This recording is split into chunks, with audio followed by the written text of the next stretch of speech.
मेरे प्रिय विद्यार्थी, आज फिर से हम एनसीईआरटी 10th मैथ्स 2 चरों वाला रैखिक समीकरण। अभी हम प्रश्नावली 3.1 उस दिन अपन ने करी थी। उसमें अपन ने सीखा था कि बीजगणितीय रूप हम कैसे लिखते हैं। किसी समीकरण का बीजगणितीय रूप लिखना है तो कैसे लिखते हैं। तो उस दिन अपन ने उसका व्यापक रूप देखा था। 2 चरों वाले रैखिक समीकरण का व्यापक रूप क्या होता है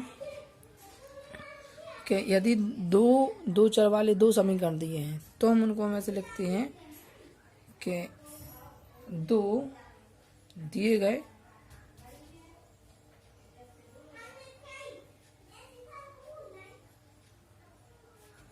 रैखिक समीकरण।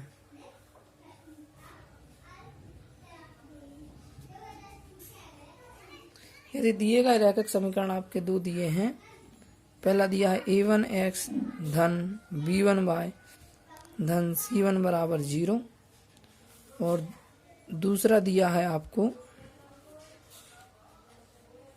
a2x धन b2y धन c2 बराबर 0। ये दो चरों वाले रैखिक समीकरण हैं। इनकी कुछ शर्तें होती हैं। अब आप यदि अपन ने अभी ग्राफ नहीं बनाए चूंकि, तो यदि आप इनके ग्राफ बनाते तो आपको पता चलती है। यदि हम इनके अनुपातों की तुलना करें, क्या की तुलना करें? अनुपातों की तुलना। अनुपातों की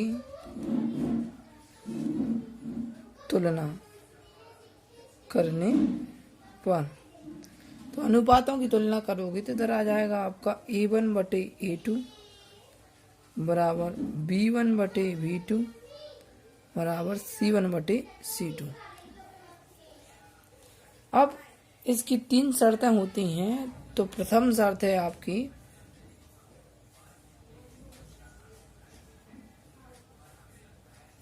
कि a1/a2 बराबर नहीं है b1/b2 के। यदि a1/a2 बराबर नहीं है b1/b2 के, तो जो हल होगा वो कैसा हल होगा? वो आपका अद्वितीय हल होगा। अद्वितीय हल। और रेखाएं कैसी होंगी? तो जब यदि इस रूप का है a1/a2 बराबर नहीं b1/b2, तो हल तो है अद्वितीय हल, लेकिन रेखाएं कैसी होंगी? तो रेखाएं प्रतिच्छेदी होंगी। रेखाएं कैसी होंगी? प्रतिच्छेदी। अब इसकी द्वितीय शर्त है कि a1/a2 बराबर b1/b2 बराबर नहीं है c1/c2 की।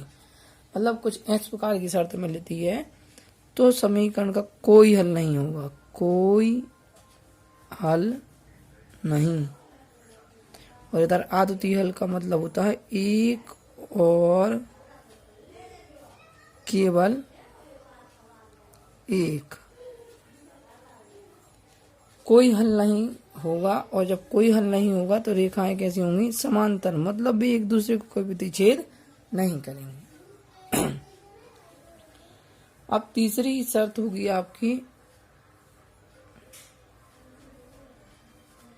कि जब a1/a2 बराबर b1/b2 बराबर c1/c2, तो समीकरण के अनंततः अनेक हल होंगे। और रेखाएं कैसी होंगी? तो रेखाएं होंगी आपकी समपाती। कैसी होंगी?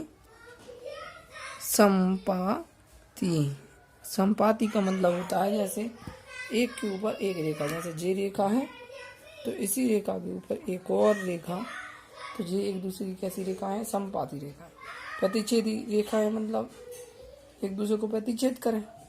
समांतर रेखाएं का मतलब जो एक दूसरे को प्रतिच्छेद ना करें। इनको कितना भी बढ़ाया जाए लेकिन ये एक दूसरे को प्रतिच्छेद ना करें तो वो समांतर रेखा है। लेकिन समपाती रेखा का मतलब होता है जो एक दूसरे के ऊपर हो। अब इसमें एक और पूछता है कि भाई इसमें कौन सा संगत हल, कौन सा असंगत हल। तो जब अब इधर एक बात याद रखना आपको कि जब समीकरण का कोई ना कोई हल है तो वह संगत है, और जिसका कोई हल नहीं है वह संगत है।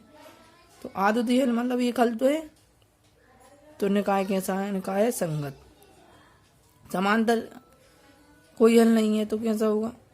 असंगत, क्योंकि इसमें कोई हल नहीं है। और इसमें अनंत अनेक हल है तो ये भी कैसा होगा? संगत। इस प्रकार अपन ने जी तालिका का। अब अपन इधर आगे कर रहे निम्नलिखित उसी का प्रश्नावली 3.2। प्रश्नावली 3.2 का पहला क्वेश्चन, निम्नलिखित समस्याओं में रैखिक समीकरण की युग्म बनाइए और उनकी ग्राफीय विधि से हल ज्ञात कीजिए। तो पहला क्वेश्चन है आपका, एक कक्षा 10 में 10 विद्यार्थियों की एक कक्षा में प्रतियोगिता पहेली से, मतलब एक कक्षा 10 के 10 विद्यार्थियों ने एक गणित की पहेली प्रतियोगिता में भाग लिया। यदि लड़कियों की संख्या लड़कों की संख्या से 4 अधिक हो तो प्रतियोगिता में भाग लेने वाले लड़कों और लड़कियों की संख्या ज्ञात कीजिए। अब इस क्वेश्चन को करने के लिए सबसे पहले हम मान लेंगे, माना कि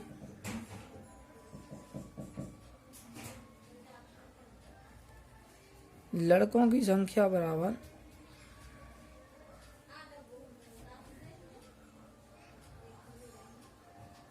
x और लड़कियों की संख्या बराबर y। लड़कों की संख्या बराबर x और लड़कियों की संख्या बराबर y। अब लड़का और लड़कियों की संख्या को मान लिया, तो अब प्रथम शर्त से प्रश्नानुसार प्रथम शर्त से, प्रथम शर्त क्या कह रही कि एक कक्षा में कितने विद्यार्थी हैं? 10। तो लड़कों की संख्या और लड़कियों की संख्या बराबर कितनी हो जाएगी? 10। समीकरण नंबर 1। अब द्वितीय शर्त आपकी क्या कह रही कि जो लड़कियों की संख्या है, लड़कियों की संख्या लड़कों की संख्या से 4 अधिक है। लड़कियों की संख्या लड़कों की संख्या से 4 अधिक है, तो लड़कियों की संख्या क्या मानी अपन ने? y। लड़कों की संख्या x, कितनी अधिक है? 4 अधिक। समीकरण नंबर 2। अब ये बन गया आपका बीजगणितीय रूप। अब बनाना है हमें इसका ग्राफ। तो ग्राफ बनाने के लिए आप पहले इसके मान निकालने के लिए एक तालिका बनाना पड़ेगी। तालिका बनाने के लिए हम इसी पे एक तालिका बना लेंगे।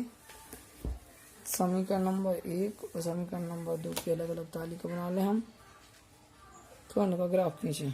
आपने 9th में ग्राफ खींचना सीखा है। तो सबसे पहले अपन देखें, अब तो इधर अपन देखें, जैसे अपन को 10 चाहिए, x धन y बराबर 10। तो x का मान लो हमने 2 रखा, y का मान हमने 8 रखा, तो 8 होता 10।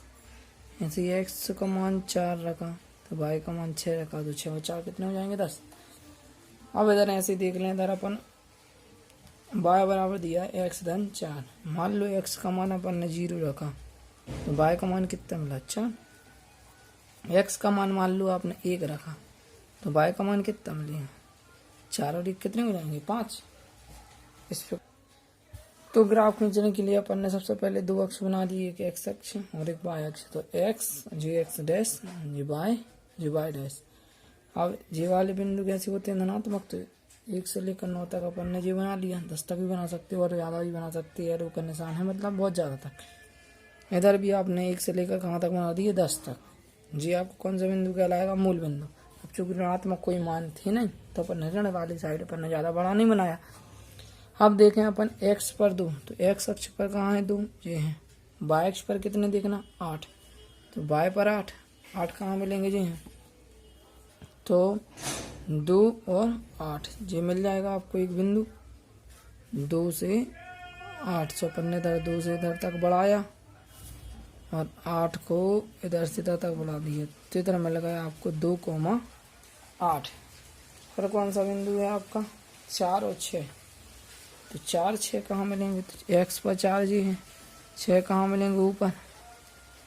तो 6 निकालने के लिए अपन ने इसको बढ़ाया जी, इधर तक बढ़ा दिया।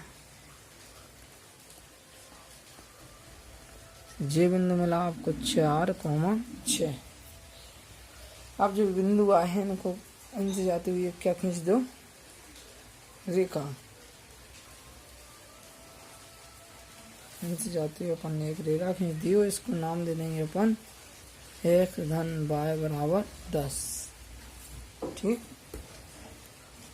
अब इसी प्रकार दूसरे समीकरण के बिंदु लें। दूसरे क्या है आपके, x बराबर 0 y बराबर 4। x बराबर 0 जी है, y बराबर 4 जी है। जे कहलाएगा आपका 0,4। इसी पे आएगा, इसी y अक्ष पर, क्योंकि आप जानते हैं ये y अक्ष के निर्देशांक है 0 और 4। अब इसके बाद आएगा आपका 1 और 5। x बराबर 1 y बराबर 5। x 1 जी है, y बराबर 5 जी है। इसको इधर तक बढ़ा देंगे, जो हो जाएगा 1,5। और इनसे जाते हुए क्या खींच दोगे आप, रेखा। इसको नाम देते हुए आप क्या हो जाएगा, y ऋण x बराबर 4 या y बराबर x धन 4। अब जो आपका जो कटान बिंदु मिला इसको अपन देखें। तो कटान बिंदु आपका इधर से आ रहा है 3 पे, इधर से आ रहा है 7 पे। तो जो बिंदु मिलेगा इसको नाम दे देंगे 3,7। पहले x अक्ष का पर y अक्ष। तो इधर अपन ने ग्राफी विधि से देखा तो इसका आंसर लिख सकते हैं अपन, कहता है लड़कों की संख्या बराबर 3, क्योंकि x माना था। लड़कियों की संख्या बराबर कितनी होगी, 7। इस प्रकार अपन इस क्वेश्चन का आंसर निकाल सकते हो जी। अपन ने इसका क्या बनाया, ग्राफ। तो हम कोशिश करते हैं आपको ये समझ में आ गया होगा। धन्यवाद।